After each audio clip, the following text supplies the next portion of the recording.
Feria Cultural del Libro Ibero y Teso Virtual.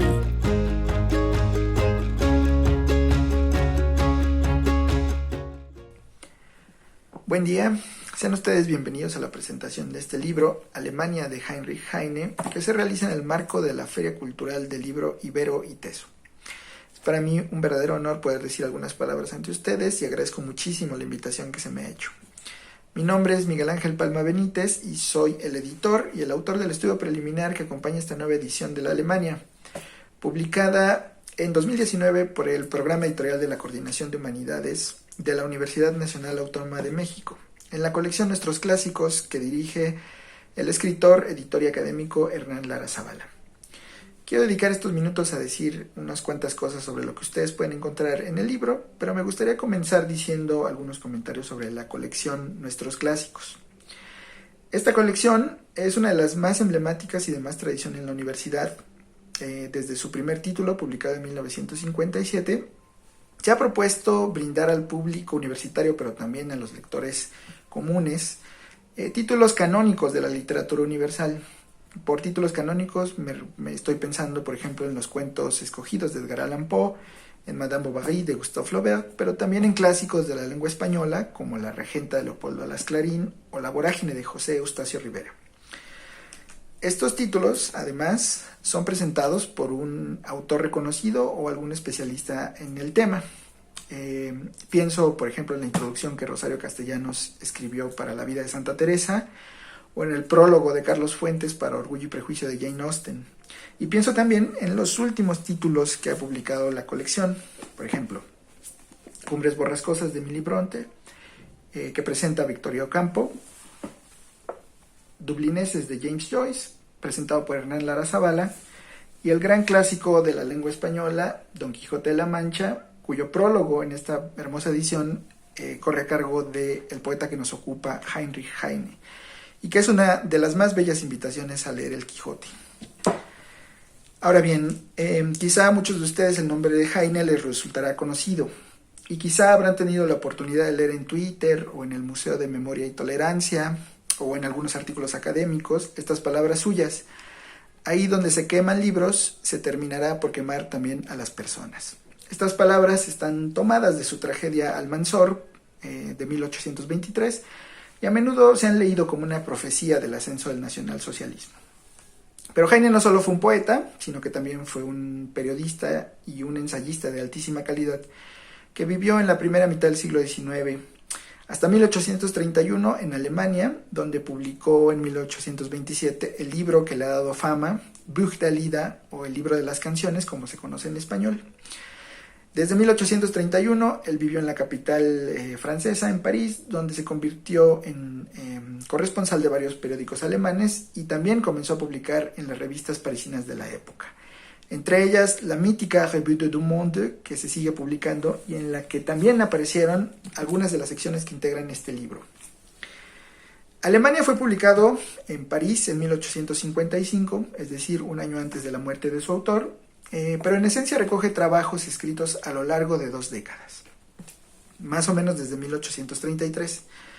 De ahí que yo diga que este libro es una suerte de radiografía intelectual de un poeta que cultivó la historia, el periodismo político y el ensayo con la misma pasión que se reconocen en sus versos. Ahora bien, ¿cuál es el propósito de este libro? ¿Qué se propuso Heine al escribirlo?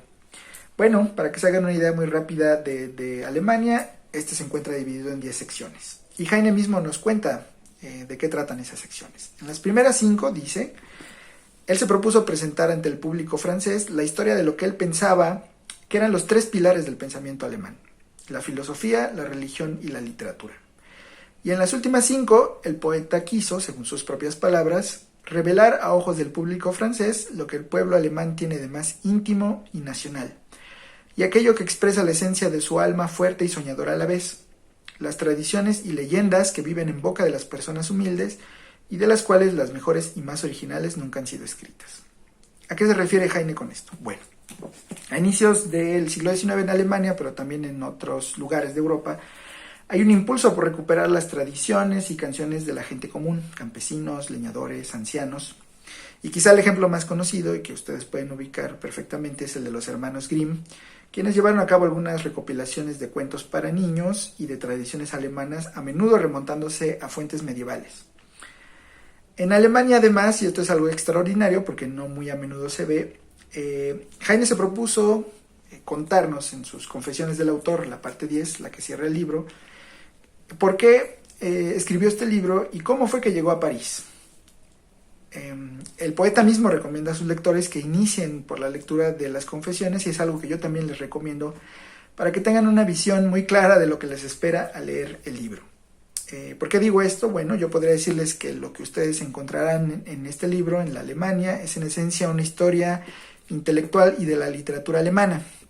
Pero decir historia intelectual puede sonar muy serio cuando no lo es. En realidad, pese a la densidad y complejidad de temas que Heine toca en este libro, la reforma luterana, la filosofía de Kant y de Hegel, el surgimiento del romanticismo alemán, sus textos están pensados para ser leídos por un público no especializado, es decir, por todos nosotros. De manera que la Alemania no solo resulta disfrutable de principio a fin, sino que a menudo provoca sonrisas y carcajadas por el humor finísimo que Heine maneja. Ahora bien, ustedes notarán que este título ocupa el número 15 de la colección. Bueno, eso se debe a que la primera edición del libro fue publicada en 1960. Esta es la primera edición. Hubo una segunda edición en 1972, pero básicamente se trata del mismo libro. En ese momento, tanto en México como en Europa, tenía lugar una suerte de recuperación de los textos periodísticos y ensayísticos de Heine, incluyendo las advertencias que en su momento el poeta había escrito sobre el ascenso del nacionalismo alemán en la década de 1830 y que también se leyeron como una suerte de profecía del ascenso del nazismo en Alemania en la primera mitad del siglo XX. Digo que tenía lugar una recuperación porque en México en realidad Heine fue conocido desde la década de 1830, cuando comenzaron a llegar sus primeros títulos en alemán, aunque a lo largo del siglo XIX el interés de los editores y los traductores mexicanos en realidad se centró en su poesía. De 1875 a 1885 ha sido el periodo quizá que más Heine ha sido traducido en México. El gran novelista y crítico literario Max Aub, quien escribe la introducción para este título, nos informa que a mediados del siglo XX Heine había desaparecido básicamente de las librerías y de las bibliotecas. No se encontraban ni sus ediciones en alemán, ni sus ediciones en francés, ni traducciones al español. Así que cuando la universidad decidió publicar este título en 1960, lo que estaba haciendo en realidad era restituir a Heine a las librerías y a las bibliotecas. Ahora bien, ustedes pueden ver que este es un volumen delgadito y que el libro aumentó de tamaño en más del doble. Bueno, eso se debe a que esta primera edición en realidad solo recupera 5 de las 10 partes de la edición original en francés. La gran contribución de esta tercera edición de la Alemania es restituir en sus dimensiones originales el volumen publicado originalmente en francés en 1855, que incluye además la introducción de Max Aub, y hacer esta nueva edición en México.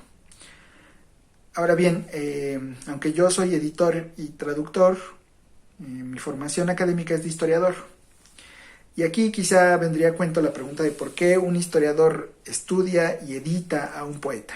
Bueno, en primer lugar, todos los que tengan la oportunidad de leer el libro se darán cuenta que la historia ocupa un lugar muy especial en él.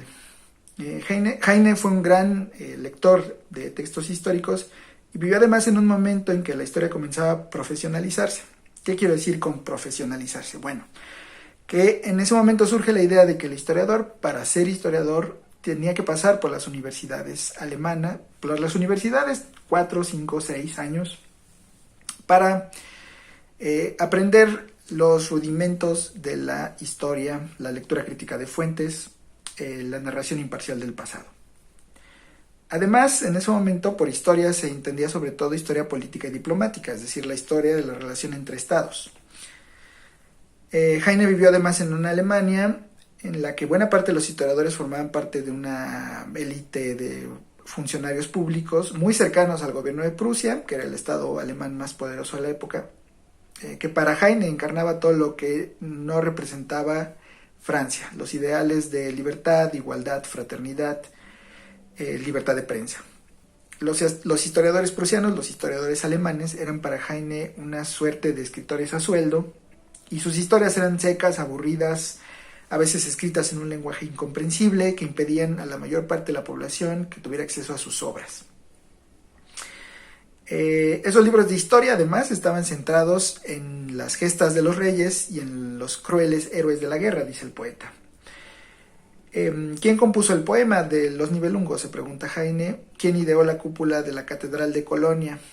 No se sabe, porque los seres humanos, dice el poeta, tendemos a olvidar a quienes han hecho las más grandes contribuciones a la humanidad y recordamos en cambio los nombres de los reyes y de los héroes de la guerra. Bueno, Heine pensaba que una misión de los historiadores era impedir que eso sucediera y impedirlo a través de una historia que no rescatara la historia política de las comunidades, sino lo más íntimo y arraigado en ellas, que era la cultura. Desde mediados del siglo XX en Europa y especialmente a partir de la década de 1970, este tipo de historia por la que Heine abogaba un siglo antes, pues se convirtió casi en un lugar común. En 1970 se dará un peso muy marcado al estudio de lo que se llamó cultura popular. Heine naturalmente no sabía que esto iba a suceder, pero le hubiera dado muchísimo gusto enterarse de ello.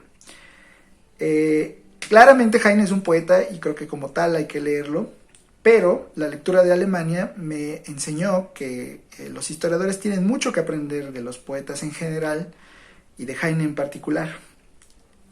Un editor lo que quiere sobre todo es compartir las lecturas que lo han marcado con el público más amplio que pueda.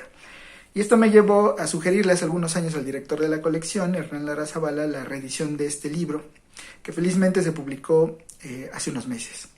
Me gustaría pensar que también entre ustedes pueden encontrar nuevos lectores y que podrán disfrutar tanto como yo la lectura de sus páginas. Muchas gracias. Feria Cultural del Libro Ibero y Teso Virtual.